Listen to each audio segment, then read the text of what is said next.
very important.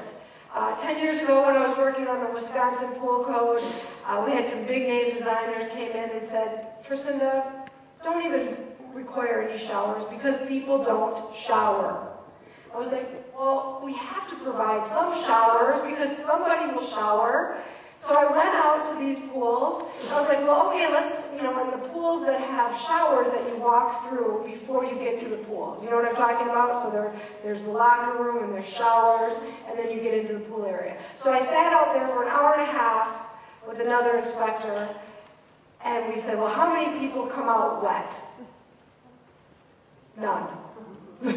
I'm sure you guys aren't surprised. I'm sure you don't see a lot of people showering.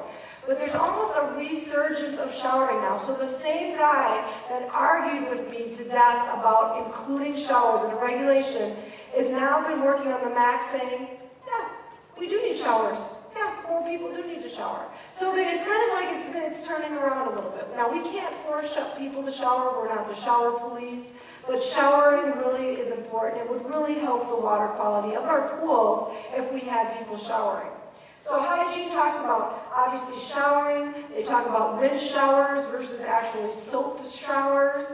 They talk about diaper changing stations. They talk about how far a restroom should be on a new construction facility. So we're not talking about pools that have been around for 60 years and saying, okay, break up the concrete and do $20,000 worth of work or more. We're talking about when you're going to start remodeling or create a new facility, what's the best way to design that facility to reduce the risk and increase better hygiene? Regulatory program administration is more for the health department. It talks about plan review. It talks about, well, how many staff do you need for plan review if you have X amount of pools? How many inspectors do you need if you have X amount of pools in your jurisdiction? Because we know budgets are tight right now. People are losing their jobs. There's cutbacks all the time. You need to be able to say, I have this many facilities, I need this many staff, because we have to do this, this, and this. And that is what this module looks at. And we're really trying to get down to the nitty-gritty with this. If you guys are familiar with FDA and their food code, they did the similar thing with food inspections. And they said something like 200 facilities per inspector or something like that. That was their number. It's very similar like this. Plan review. What's required for a plan review? What should someone have to submit to you? Is a designer stamp acceptable? Should they do more? What is required? That's all in regulatory program.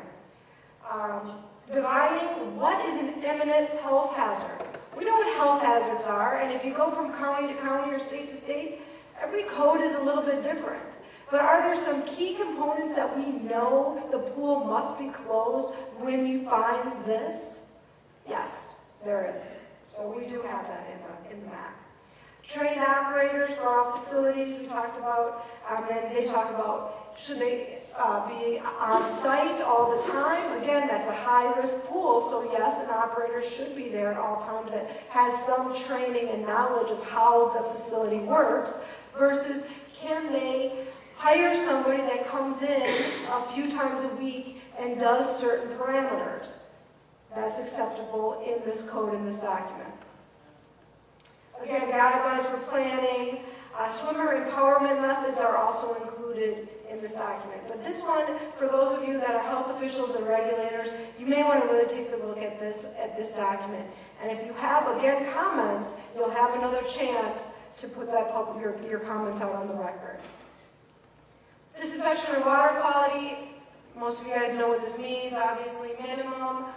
Chlorine residuals, what should they be? That's where there's a lot of data. There's still some questionable data on some types of disinfectants, but you'll be surprised when you take a look at the annex for this in the background. Minimum chlorine bromine levels. We talk about high-risk pools that may need secondary disinfection, again for new construction, not those pools already in existence. And we talk about the reasons why we would like to see that. Let's see, combined chlorine. They settled with 0.4 for a maximum level of combined chlorine. They talk about prohibiting cyanuric acid in indoor facilities. They talk about the increased risk facilities and should we use cyanuric acid. It's a very controversial item. We just closed public comments on disinfection and water quality, and the majority of the comments are on cyanuric acid. So it's very, very controversial. So look forward to seeing what the comments are. Lifeguarding, very interesting, very controversial. It was very hard to get all of participants in the lifeguarding technical committee to agree because, as you guys know, there's different methods of lifeguarding and supervision and resuscitation, and every group has their different way of doing things. So this actually was really difficult. We thought this would be our second module that came out, and we're just getting it out right now. But very interesting. And I think Louisville here has a requirement for lifeguards. So some of the stuff that you guys are already doing is probably in here, and if it's not, we'd love to hear your comments on what you think about it, since you've already kind of implemented a program like this. So this one, again, should be out in the next week or two, and then you'll have a 60-day public comment period on that. Training, of course, what are the qualifications to be an instructor for a lifeguard? What are the training courses? What does a lifeguard need to learn when they go through that course? Designing construction, just like it says, how properly to design without really interfering with the building code. It is not a building code module. It is more about the public health and safety. So they're looking more at, I think they looked at, like I said, the glare, chemical storage areas. If you've ever been into a small pump room, you can barely move around. They've talked about that. They said that maybe these rooms on new construction need to be built a little bit larger so that you can move around and change out a filter and do those types of things. Building code issues, again, are outside of the realm of this module. So what do we need from you? Since you guys learned about this today, we really could use your comments and your participation. If any of those modules seemed interesting to you, I'm not asking you to read every one of them. It's a lot of work. Believe me, I know. I've read these. But really, if there was something that stands out, you're interested in one of the modules in particularly, please take a little bit of time and review the modules. Again, your comments matter to us. You can do this at CDC.gov. You can just go to that main webpage. You can put in the MAHC, M-A-H-C, and it'll go to the page. Or you can go through the Healthy Swimming website. It's a little bit longer. It's up here. I can send you more information if you like. The feedback is the MAHC at CDC.gov. Those folks do get paid to read these emails, so please send those. Any ideas about direction, future, research?